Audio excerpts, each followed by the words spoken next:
used to love science fiction. I think I mentioned in my last video that my childhood didn't involve dreams of becoming a real astronaut someday, but it was more filled with dreaming about things like wielding my own lightsaber or flying through the forests of Endor on a speeder bike.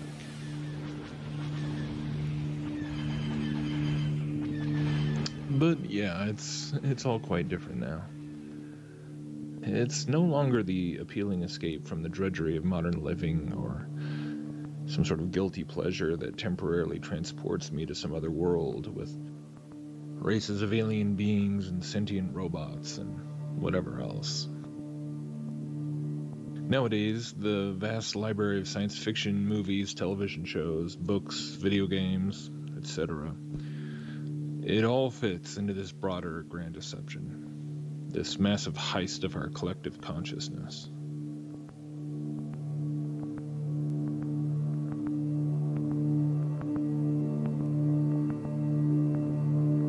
And I find myself just more and more thinking about this whole question of how often does science fiction merely build upon the legitimate existence of scientific and technological reality, and how often is it in fact implanting ideas and concepts into our minds which go far beyond fantastic speculation and just innocent entertainment, but actually preaching a very intentional set of spiritual messages.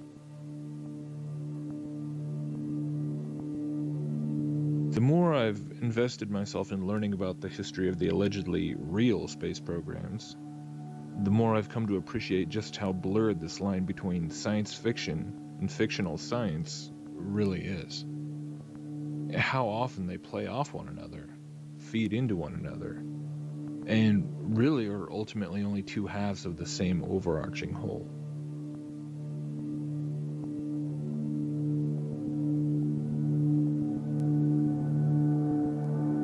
It is truly all propaganda, which works together synergistically to teach humanity that it was from the stars that we were created, and that it isn't going back to the stars where our ultimate human destiny lies.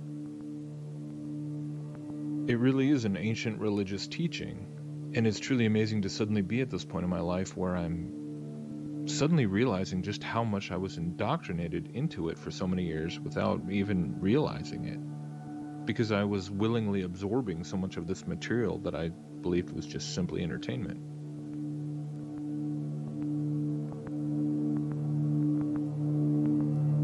A good friend of mine who's been exploring enclosed cosmology alongside me over this past year just shared something with me.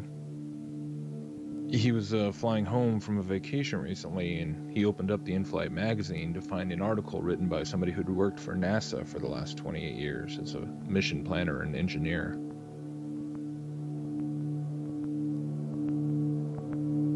The article is largely a plea for the need to increase the space exploration budget back to where it needs to be to hopefully be able to send humans past just the stage of colonizing Mars, but beyond that and into the rest of the solar system and eventually the galaxy and so forth.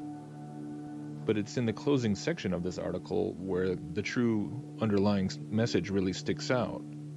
And just what a perfect example of how truly religious this whole belief system regarding space and our destiny to explore it really is. It reads, "Space ultimately is about faith. Faith that our curiosity, restlessness, and willingness to take some risks will lead to treasures we cannot imagine. We must recognize what space does for us as a people and as a nation, technologically, educationally, globally, economically, and spiritually."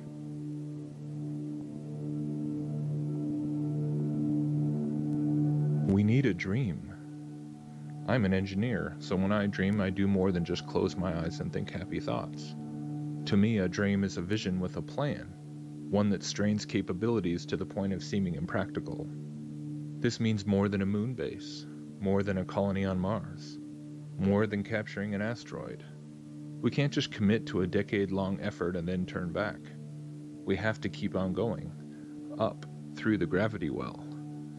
We'll suffer setback, but will also achieve astonishing goals.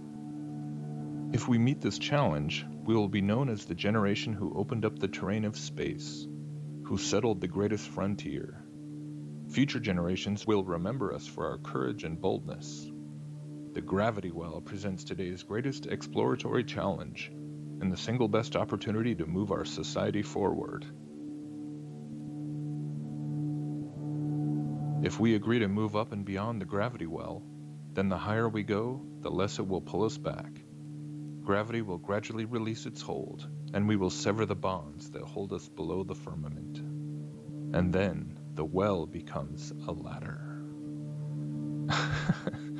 I mean, are you kidding me? I swear, that's what it actually says. That's how he ends it. He mentions the, quote, gravity well all throughout the article. Firstly, as this this literal function of the gravitational pull of the Earth and the Sun and everything. But then really it's just more of a metaphor for, that which is supposedly holding us back as a species. I mean, it really is all about evolution. And not just in regards to the past, but to the future as well. And sure, the heliocentric Big Bang cosmology is a necessary requirement for a Big Bang theory. That's pretty easy to demonstrate for anyone willing to look. But that's only half of it, and probably not even the most significant half from a spiritual context.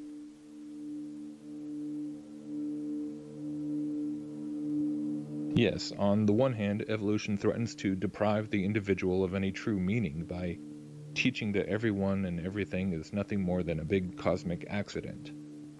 So why doesn't that simple philosophical deduction wake up a lot more people to the inherent fallacy of evolution? Well, because evolution offers the dream, the ancient delusion, Lucifer's lie.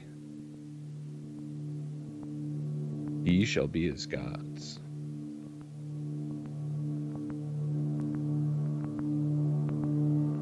Evolution dangles this carrot. It dazzles the imagination with dreams of humanity fulfilling its own destiny and conquering the stars, and along the way unlocking the secrets of the universe which must be awaiting us out there. Maybe hiding inside the rings of some distant planet, or beneath the cloudy atmosphere of some alien world, inside the mysterious ship of some advanced alien species, or embedded within the dimensional physics of the universe itself. I mean, who knows? When we start embracing such fantasies, whether it entails things like warp drives and wormholes, or clone armies and alien armadas, or whatever else, what we're really doing is reaching out for that same old forbidden fruit, that old serpentine lie, only in a repackaged, modernized, space-suited form.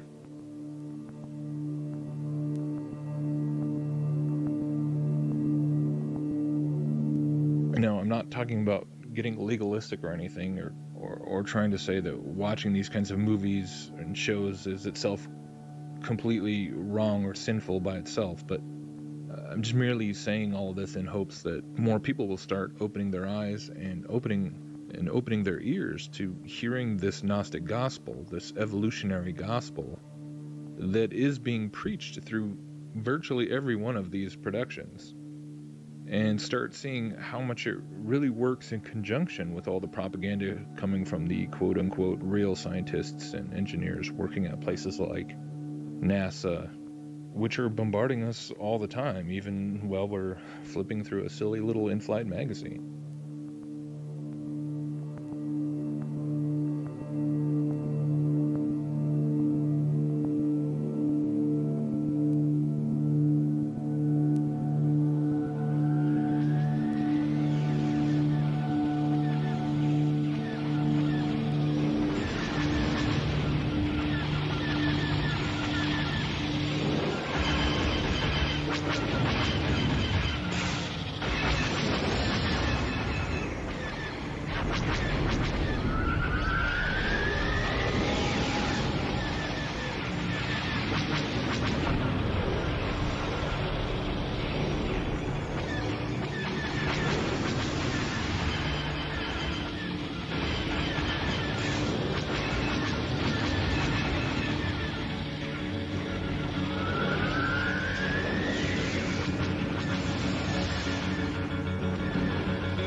The mystery of science fiction is what I'm talking about. Science and science fiction are essentially the same.